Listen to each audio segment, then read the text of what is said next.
In this lecture, we will solve ICMAP S4 Strategic Management Accounting pass paper question. तो learning करके chapter से हमारे पास एक पास paper question है। इससे पहले हमने टेस्ट और अंडरस्टैंडिंग सॉल्व की थी ACC F5 से। तो रीड करते हैं क्वेश्चन को। ABC Limited has developed a design for a new product Besta. It intends to sell the product at full production cost plus a profit margin of 40%. Estimated production cost and selling price for the first unit. तो first unit पे आने वाली हमारे पास production और selling price का data given है। The management of the company expects reduction in the time to produce subsequent units of the vesta and an 80% learning curve हमें गिवन दिया हुआ है। A customer has expressed an interest in buying units of Besta and has asked the following questions.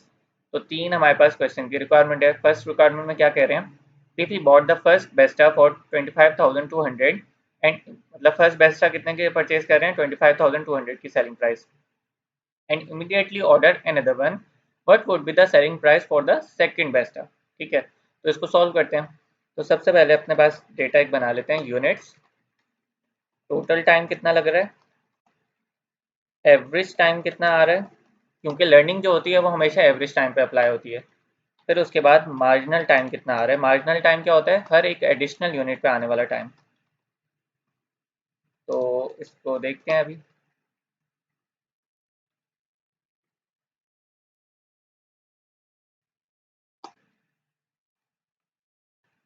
तो first unit जब हमने बनाया तो हमारे पास कितना टाइम लगा? फर्स्ट यूनिट पे आने वाला टाइम डायरेक्ट लेबर का ये सारा जो डेटा है वो फर्स्ट यूनिट पे है ना, फर्स्ट यूनिट ऑफ बेस्टा का है। तो डायरेक्ट लेबर के फर्स्ट यूनिट कितने लगते हैं? 200 आवर्स लगते हैं डायरेक्ट लेबर के। तो एवरेज टाइम भी यही होगा और टोटल टाइम भी यही हो जाएगा क्योंकि फर्स्ट यूनिट है। ठीक है, मार्जिनल टाइम को एंड में सॉल्व करते हैं। उसके बाद अब हमने क्या किया? हमने किया आउटपुट को डबल। पहले फर्स्ट यूनिट बना रहे थे, अब हमने 2 यूनिट्स बनाए। ठीक है, जब हमने आउटपुट डबल किया तो लर्निंग कर्व की थ्योरी क्या कहती है कि एवरेज टाइम जो है वो एक कांस्टेंट रेट से रिड्यूस हो जाएगा। वहाँ यहाँ पे कांस्टेंट रेट क्या दिया हुआ है क्वेश्चन में? 80% का लर्निंग। तो 80% इस पर हमने अप्लाई कर दी। तो अब एवरेज टाइम फर्स्ट यूनिट पे 200 आवर्स लग रहे थे, अब सेकेंड यूनिट पे एवरेज टाइम कितना लग रहा है? 160 आवर्स। तो इससे टोटल टाइम फाइंड कर लेते हैं। 160 एवरेज टाइम है, इसको मैं जितने यूनिट्स बन रहे हैं उससे मल्टीप्लाई करा दूंगा। तो 2 यूनिट्स पे, तो 2 से मल्टीप्लाई कराया तो हमारे पास क्या आ जाएगा? टोटल टाइम आ जाएगा यहाँ पे। फिर उसके बाद हमने क्या किया? आउटपुट को डबल। पहले अभी हमने 2 पे आए थे, अब हम डबल करके अब 4 बना रहे हैं। ठीक है, आउटपुट को अगेन डबल किया तो एवरेज टाइम जो है वो एक कांस्टेंट रेट से रिड्यूस हो जाएगा। कांस्टेंट रेट यहाँ पे 80% का गिवन है लर्निंग का। अब एवरेज टाइम हो गया 128 का। अगेन टोटल टाइम फाइंड कर लेते हैं। 128 को मल्टीप्लाई करा दूंगा 4 से तो टोटल टाइम आ जाएगा। फिर अगेन हमने क्या किया? आउटपुट को डबल किया, 4 से गए 8 पे, 2 से 4 डबल किया, 4 से 8 अगेन हमने आउटपुट को डबल किया। तो अगेन यहाँ पे लर्निंग अप्लाई हुई और 80% का लर्निंग कर्व जो है यहाँ पे अप्लाई हो गया। अब कितना एवरेज टाइम हो गया? 102 और टोटल टाइम कितना हो गया? 819 का।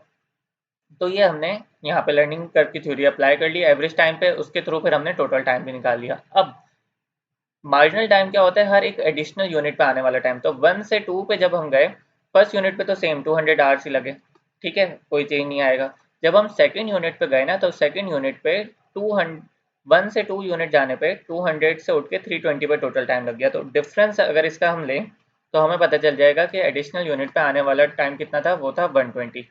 320 माइनस 200 किया तो 120 आ गया। अब अगेन 2 से 4 यूनिट पे गए तो इन दोनों का डिफरेंस ले लेते हैं। 512 माइनस 320, ये हमारे पास मार्जिनल टाइम आ गया। और यहाँ पे भी 819 माइनस 512 करा तो ये भी हमारे पास मार्जिनल टाइम आ गया। तो आई होप ये समझ आ गया होगा। अब इसको अप्लाई करते हैं क्वेश्चन में। तो ए रिक्वायरमेंट है हमारे पास कि अगर वो सेकंड बेस्टा ऑर्डर करते हैं ना, तो सेकंड बेस्टा ऑर्डर करने के लिए डायरेक्ट मटेरियल तो 4000 पर यूनिट है, इतना ही आएगा। डायरेक्ट मटेरियल में कोई चेंज नहीं आएगा क्योंकि क्वेश्चन में कुछ इन्फॉर्मेशन गिवन नहीं है चेंजेस की, तो वो 4000 ही है। डायरेक्ट लेबर के लिए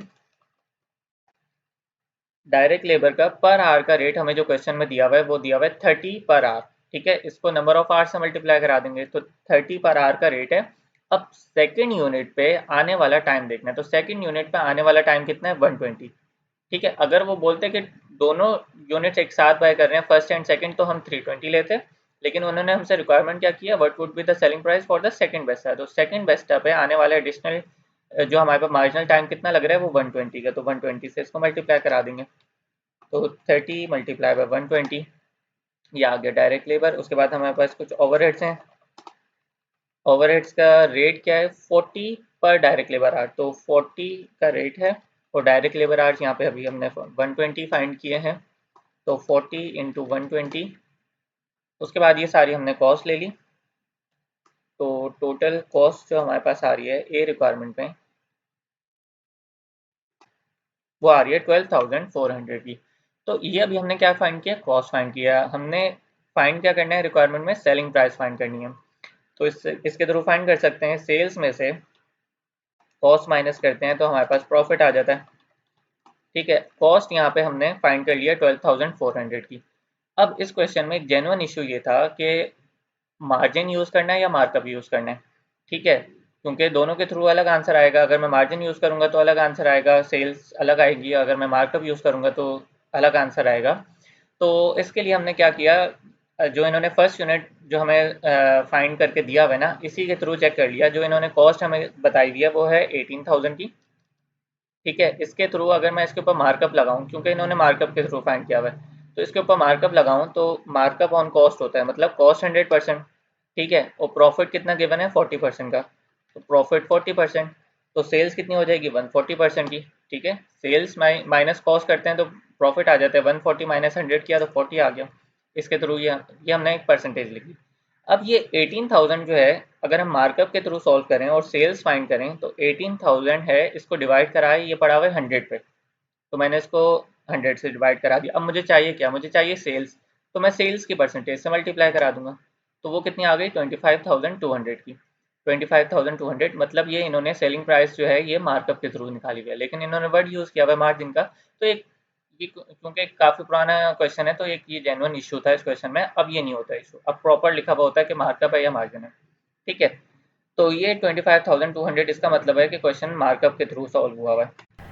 तो अब हमारे जो क्वेश्चन में कॉस्ट आई थी वो आई है 12,400 की। 12,400 की कॉस्ट है, इसके थ्रू सेल्स की वैल्यू निकालते हैं। 12,400 की कॉस्ट जो है वो पड़ी हुई है 100 पे, मुझे चाहिए सेल्स, तो सेल्स पे जाऊंगा तो सेल्स की परसेंटेज से मल्टीप्लाई, वो है 140, तो 17,360 की हमारे पास सेल्स की वैल्यू आ गई ए रिक्वायरमेंट में।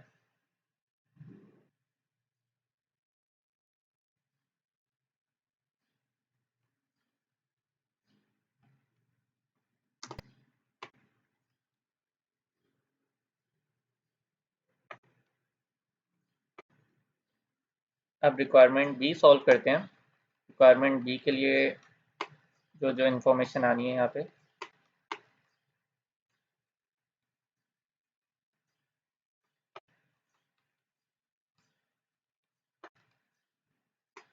अब पढ़ते हैं रिक्वायरमेंट बी को। If he waited until ABC Limited has sold the first two Vestas to another customer and then he ordered the third and the fourth unit, what will be the average price for the third and fourth unit? Again इन्होंने third and fourth unit की मांगी हुई है।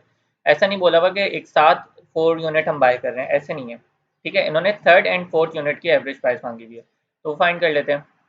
तो third and fourth unit पे पहले हम marginal time निकाल लेते हैं। ये जो मार्जिनल टाइम है ये इन दोनों का आया हुआ है, 512 माइनस 320 करके आया हुआ है। ठीक है, 512 माइनस 320, लेकिन ये मार्जिनल टाइम जो है ये 2 यूनिट्स का डिफरेंस है, मतलब 2 से जब 4 पे गए तो 2 यूनिट्स पे आ रहा है। तो अगर पर यूनिट का मार्जिनल टाइम निकालें तो इसको 2 से डिवाइड करा दूंगा, तो ये मेरे पास क्या आ गया, पर यूनिट का मार्जिनल टाइम।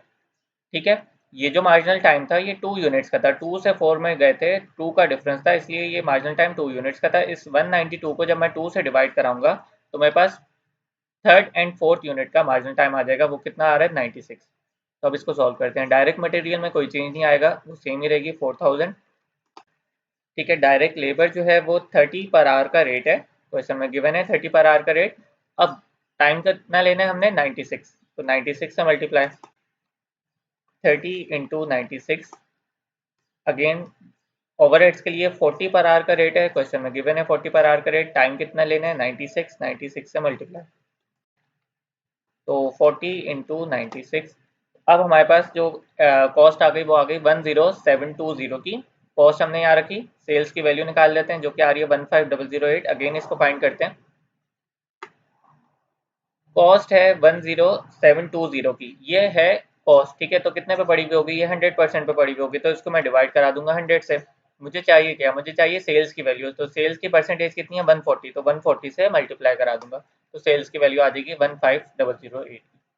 तो थर्ड एंड फोर्थ यूनिट पे आने वाली जो सेल्स प्राइस है वो है 15008, और एवरेज प्राइस हमसे रिक्वायर्ड थी वो हमने फाइंड करी।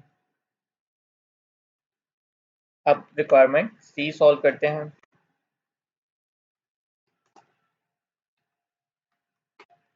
और इसमें देखते हैं क्या चेंजेस आ रही हैं।